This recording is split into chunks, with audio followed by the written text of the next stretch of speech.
Hello everyone, welcome back to another episode of Technologyglance.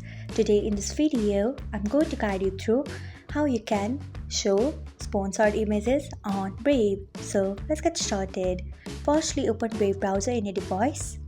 Then tap on three dots icon. Next tap on settings. Then scroll until you find new tab page.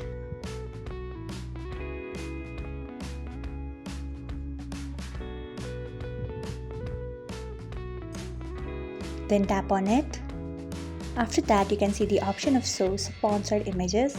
Turn on it by tapping on it. Then tap on later. So this is how you can show sponsored images on Brave. Thanks for watching. If you found this guide helpful, we would love it if you hit the thumbs up button below. We upload great new tech tutorials like this one every day, so do not forget to subscribe to our channel and hit the bell icon so that you'll never miss another update.